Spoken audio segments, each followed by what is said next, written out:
we're live, guys, but we're gonna wait for a second.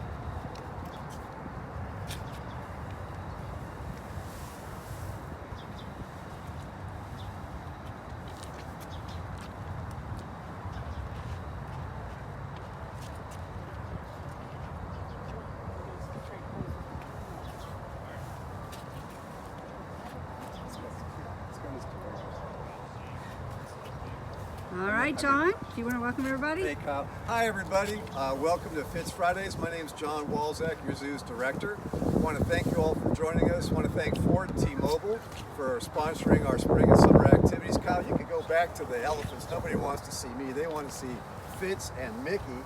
I want to thank, while we're watching the elephants, I want to take a moment just to thank all of our first responders and healthcare workers that are taking such great care of us, all of our leaders that are taking great care of us, and really appreciate everything everyone is doing to help get us through this COVID-19 crisis. We're really, really lucky here today. I talk about our great staff all the time, and they are wonderful people. They're unsung heroes. They're coming here every day, 7 days a week, 24 hours a day, taking great care of the animals. And what I'm going to do today is turn most of this dialogue over to Jane Ann Franklin.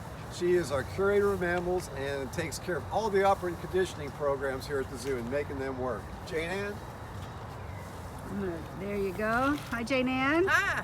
Thank you, John. My name's Jane Ann Franklin. I'm the mammal curator and the supervisor of animal training. And we're sitting here watching Mikki and Fitz, and Mickey's having a snack of some Timothy hay right now. And Fitz was having a snack too. He was just nursing from his mom. He's a little over doubled his weight since he was born.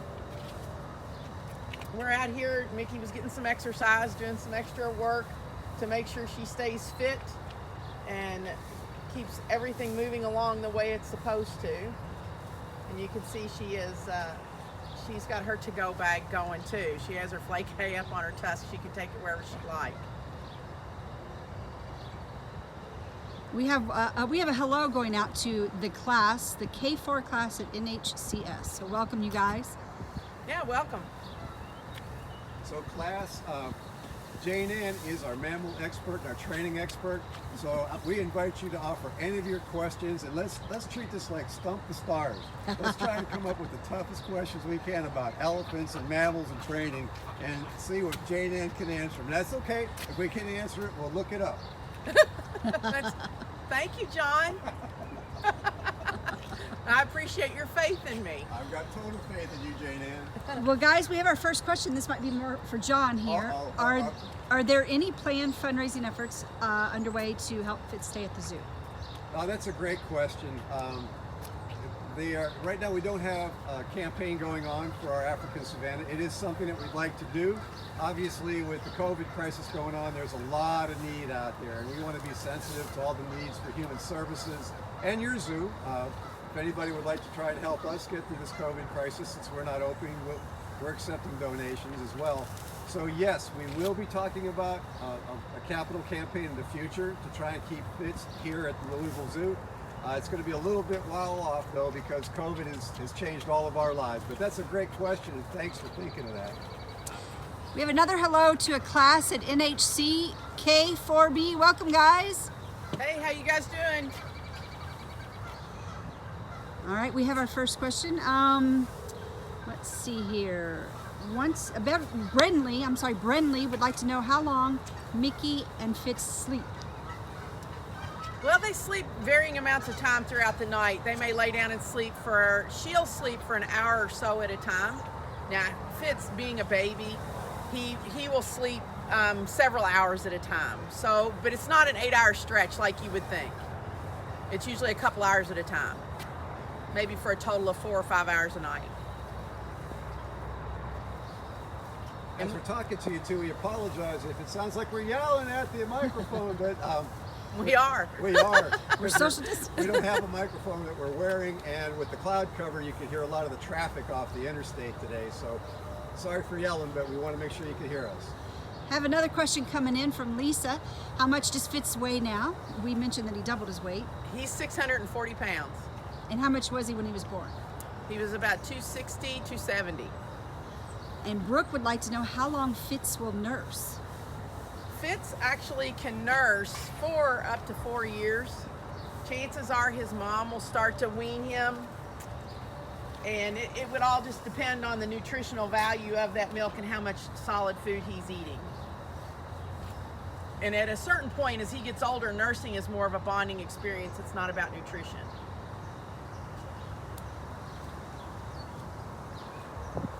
So what's he doing now? He's near that mud puddle. Does he like that? That's their clay pit, their clay mound. Well, it used to be a mound. It used to be a pretty large mound. They like to get in that clay and put it on themselves and waller in it. And the Africans are notorious. If you take a look at Mikki's skin, she has lots of crevices. She'll use that clay as sunscreen and bug repellent. She'll cover herself. She'll make the mud the perfect consistency to put it all over herself and sling it on herself for those reasons. And then he just likes to play in it because it's new and different.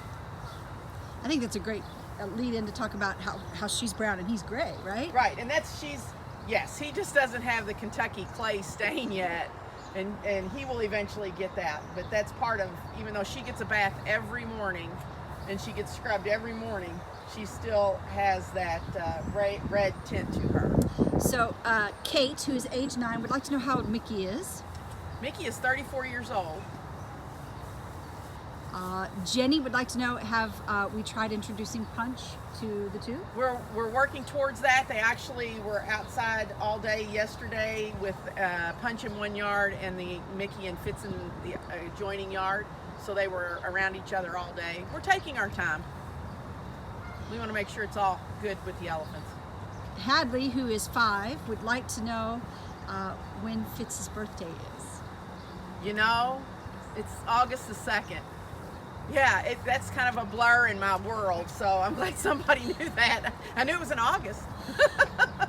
Misty would like to know how long before Fitz can be on his own. Fitz could be, the natural history of elephants goes that young males would possibly be pushed out of the herd when they were 9, 10 years old, something like that, and maybe form a bachelor group. So yes, that would be the natural time for him to be on his own. But because resources are good here and he has a good health care plan, he could be on his own earlier, but we will try to keep that social dynamic going as long as we possibly can. So he's got a big chunk of clay now that he's carrying around with him. So Jessica would like to know, what does Fitz eat right now?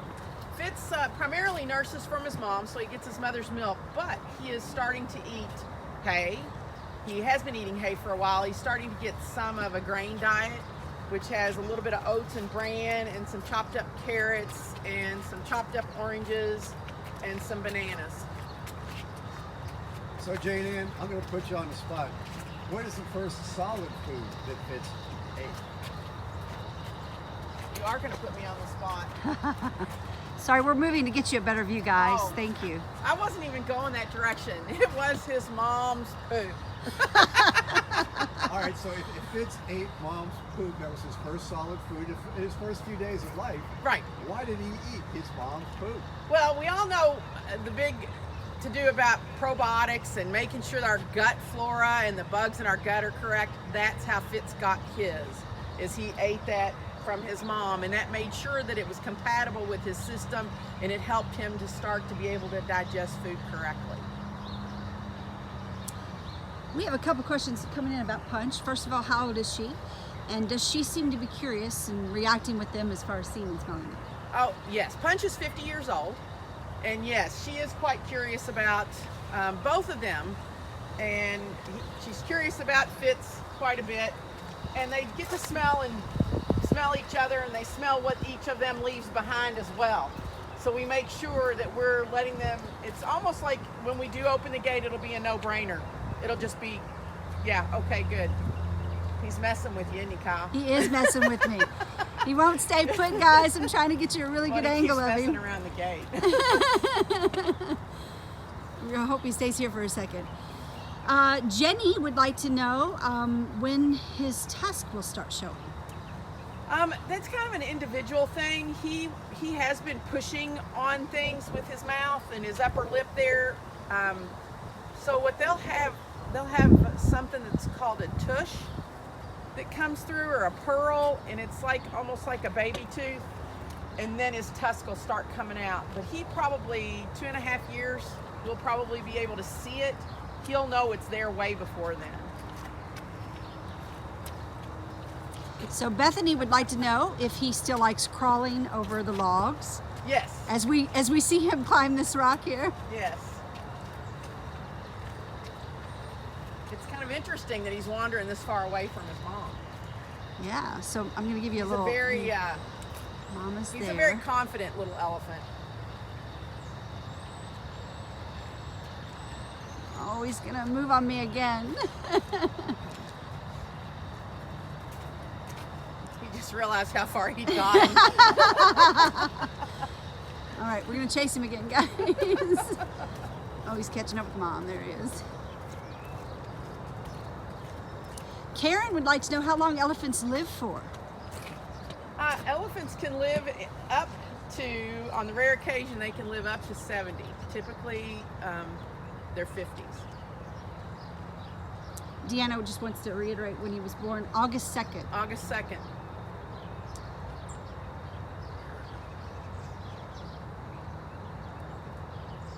Another question coming about his diet. You said he's exclusively milk right now, but how much milk is he drinking? Oh, he's probably drinking several gallons of milk a day. She's quite the milk producer.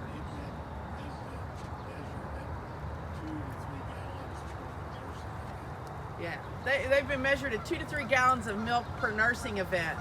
And he will nurse at moments, for times, he'll nurse for 3 to 5 minutes at a time on one side. So everybody doing the math, that's about 24 pounds of milk for one nursing session. Robert would like to know, does he make sounds like trumpeting? Yes, he does. Yeah, he does. He will wake you up from about 2 miles away. It's pretty loud, isn't he, Jane? Yes, and he will, at times when he's trying to nurse, if his mom moves, he grumbles, and it sounds like a big elephant grumbling at her, and she stops. He pretty much kind of runs the show. So my question, when does he trumpet often? Do you ever notice the time? Sometimes when he's chasing geese, he'll trumpet, and if a golf cart goes by, right now carts going by his enclosure will get him, he wants to chase those, and he'll let them know that they need to be run off. And of course, when they continue to go by, he certainly believes that he did run them off. Well, we have a question, we get this question a lot actually. Is it true that elephants remember things? Yes. You know, that's, Kyle, that's something that Jane Ann and all of us that work with animals realize is that animals are a whole lot brighter and smarter than sometimes we give them credit. And elephants think, but lizards think, and birds think, and all the animals here. It's amazing when you watch their eyes, and when you know and you work with them all the time. They're figuring out things all the time. Well, and if you think about it, that for them to survive and to continue to reproduce and be, have a good existence, they have to make choices all the time. They're thinking and making choices about where am I going to go to eat, how am I going to acquire my food, what's safe, what's not safe, what conspecifics can I be near, who's looking at me cross-eyed today, those kinds of things. So they're thinking all the time and trying to figure things out. They're not just blobs that are just sitting there. So for those of us just joining us, tell us who you are and where we are right now. I'm Jane Ann Franklin. I'm the mammal curator and the supervisor of animal training, and we're here at the Louisville Zoo at the elephant enclosure, getting a look at Mikki and Fitz. We have a good question coming in from Dina about what are we teaching the elephants? We teach elephants things that help us take better care of them, take the best care that we possibly can, like to lay down, to sit up, to present their ears, to allow us to collect blood, to allow us to collect urine samples, things like that, be able to give them baths, be able to scrub them all over so we can check them out, have them do an open mouth presentation so we can check their teeth. We actually do what's called a trunk wash on these elephants, where we put some saline in their trunk, swish it around, and then it gets analyzed, and that's how they get a TB test. So they've been taught to allow that to happen, and they know what's going on, and they participate. And they have to blow the saline back into a big bag, which they find very humorous. Which leads us into our next question. We have a question about how long his trunk is.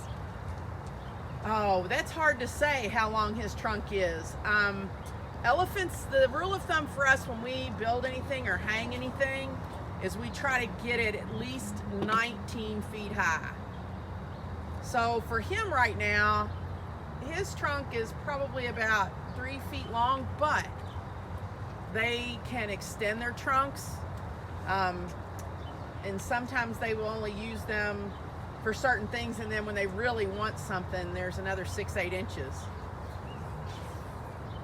And we do a minimum of a 10-foot distance for us around the elephants and for our perimeter gates.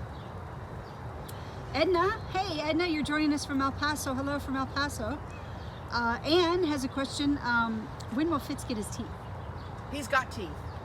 He has molars, and they get about 6 sets of teeth in their lifetime. It's like they're on a conveyor belt. So he's got his first set of teeth. They're big. They're shaped almost like a brick. Jane Ann, you mentioned just a second ago, training and doing operating conditions to take better care of the animals. You all started training Fitz from day one, and it's allowed you to do a lot of things with him and make sure we take great care of him. We can do preventative health. What are some of the main reasons that we want to do that, draw blood from him? What are we trying to keep him healthy? We're trying to keep him healthy. Well, for one thing, we're trying to do some research, and we want to collect as much information and have a baseline as we possibly can to contribute to elephant care throughout the country. The other thing is we're watching out for something called EEHV, which is an elephant herpes virus, and we want to stay on top of that so that we don't run into a problem. If we think Fitz is off in any way, shape, or form, he's trained, he's been taught to allow us to collect blood from him and give him an exam, and we can be on top of things ASAP.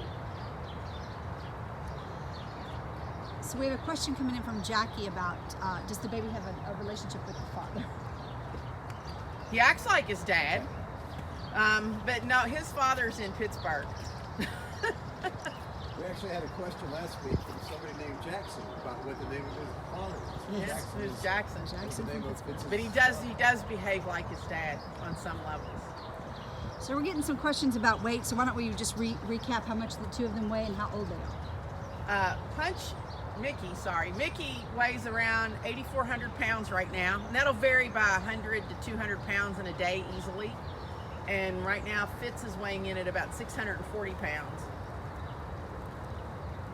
And that'll change every couple of days. He'll gain 5 pounds. Something we've not seen today, but we do often get asked what the difference between the African and an Asian elephant are. African elephants obviously come from the continent of Africa, and if you look at the shape of their ears are shaped like the continent of Africa. They have great big ears. The Asian elephants have much smaller ears, and they have 2 domes on their head, and they're typically smoother skin, while the Africans have more wrinkly skin, and they inhabit more desert type areas, while the Asians inhabit more jungle type areas. Let's talk about conservation and what issues these folks are facing in the remnant wild. Elephants are being destroyed at an alarming rate of 96 elephants per day, and it's typically for poaching. It's a lot for their ivory that is sold on the black market, and conflict with humans.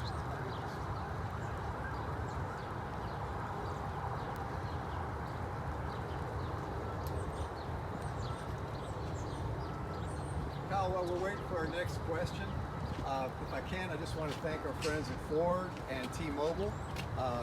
Folks, to operate our zoo, it costs over $300,000 a week to take care of all the animals and operate the zoo. And folks like Ford, T-Mobile, and all of our generous donors, they really help make that happen. And I also want to put a special shout out for our Highlands Papa John's. Go Highlands Papa John's. They have been giving us free pizzas to feed the staff who work so hard. So big shout out to Steve, the store manager, and Annette, the owner, and all the employees at our Highlands Papa John's. Thank you for taking care of us. Yeah, it was great pizza today. Thank you. So we have some questions coming in about toys, but we call those enrichment. So what are his enrichment? Some of his enrichment are the logs that are out here. The big clay pile is an enrichment. He does like to mess in the hose and play with water. His mom is quite enriching to him, and then sometimes with us too. He has a relationship with us. He's learning how to behave around us, and we can be up close and personal, and we're quite interesting to him. He likes to get a good smell of everything. Patrick, who is 12, has read about the tigers with COVID and wants to know if elephants can get the coronavirus. As of right now, I don't believe so. I don't believe there have been any cases of it, and I don't believe we're concerned about that at this moment. Oh, here's a good one. Jackie would like to know about how they use their trunk. Their trunk is actually their upper lip that's been modified, and it works as a hand. On the ends of their trunks, the African elephant has a small tip on the end that's like a finger, and she can pick something up as small as a dime off of a flat floor. So they can use them just like a hand. They do, when they drink, they will fill their trunk up with water and then they blow it into their mouths.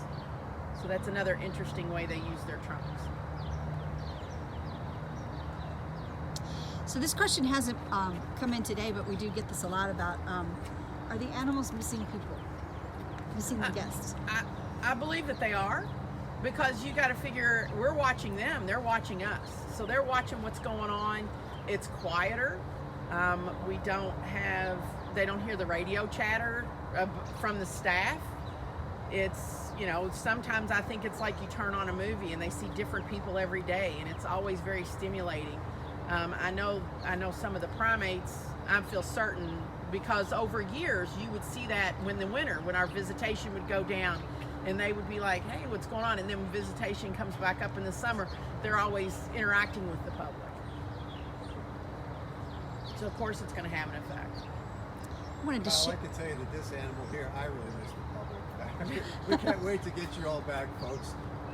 We're lucky working here. We're privileged to work with the most rare species and beings on Earth.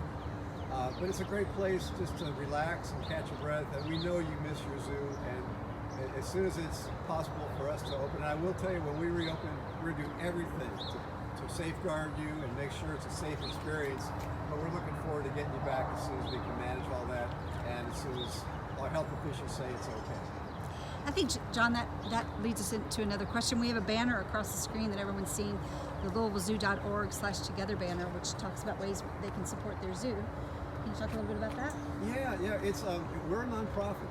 We're part of Metro government, and we're proud of that. But we're a nonprofit, and so much of what we do here is because of your donations.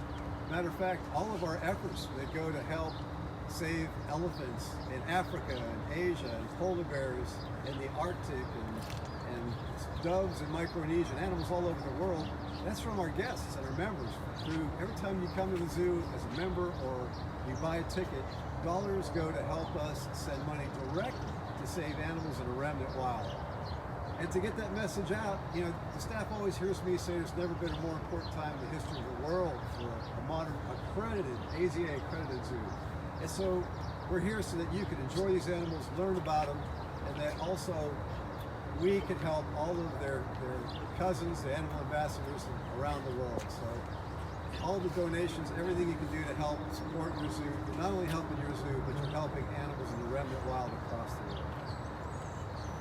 So we've got a couple of specific questions coming in. There's a camel. I'm gonna pan over for the camel here, so you guys can see Petey. Petey. Let's see, Petey, where'd he go? Oh, we missed it. Looks like Petey got some bad grass or something. Petey was doing a little dance for us. Oh, he feels pretty good Sorry, today. you guys missed that. We have a question coming in about their trunks and whether they're connected to their sinus cavity and mouth. Yes. That is their nose. It is their upper lip that's modified, but it is their nose. And they have extensive sinuses. And that's one of their primary ways that they remember things and know things. And it's like they think chemically. They smell water, they smell H2O. When they smell a person, they smell pretty much kind of the essence of that person. So they can remember it. And if they've been separated from somebody for a long time or away, and somebody comes back, it's almost like they go through a Rolodex in their mind and figure out who that is or what that is. So looks like Brian just threw down some Bananas. for Fitz and Mikki. Oh goodness, sorry guys. I was trying to get you that shot. And you can see now, if you're watching her, she picks up her hay, how she uses it as a hand.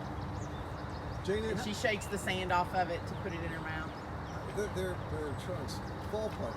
How many muscles go in your trunk? Just ballpark. Like 150,000. Which is way more than I have in my entire body. Yes, by multiples. Multiples. And it has no bones in it. It is all muscular, which is very interesting. So we have a question from a 5-year-old, I'm not sure of his name. He would like to know how old Fitz's mom is and when Fitz will be grown up. Fitz won't be considered an adult until he's about 15, and his mother is 34 years old. Oh, and here's another one. How many elephants are here at the zoo? 3. Oh, has Fitz tried jelly beans yet? No, we haven't. He hasn't tried jelly beans yet. He actually likes banana and he likes oranges right now quite a bit.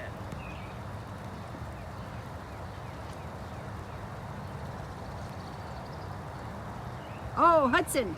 Hudson has a question about how they take a bath.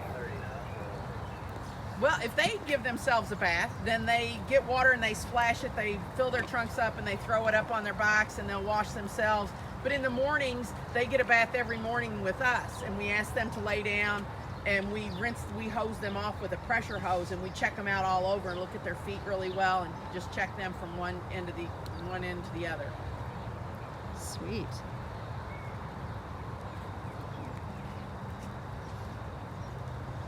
Okay, let's talk about treats. What's considered a treat for them, food-wise? Bananas are considered a treat. Mikki has a long history. She will eat just about anything. She likes all kinds of things, but we try to make sure that we're paying attention to her health and all that good stuff, so she doesn't get a lot of junk food. So she gets bananas and oranges and apples. She really likes her high fiber biscuits. Alfalfa hay can be considered a treat. They like that a lot. It's very rich and very green. He's going to take off running. Yeah, he is.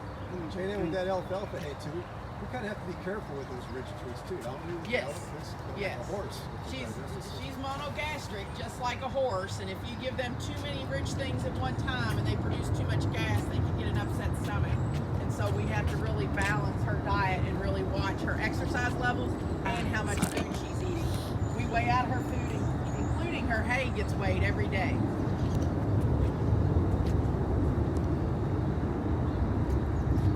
And she gets weighed just about every day so that we can monitor what's going on, going up and down, and those kinds of things to make sure that we're keeping a track of the trends that she may have.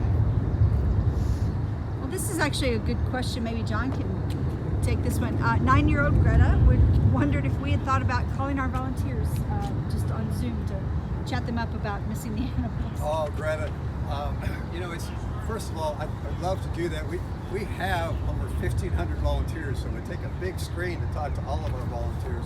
But thank you for mentioning that. If any of our volunteers are listening, thank you. We're working on trying to get more and more communication out to you.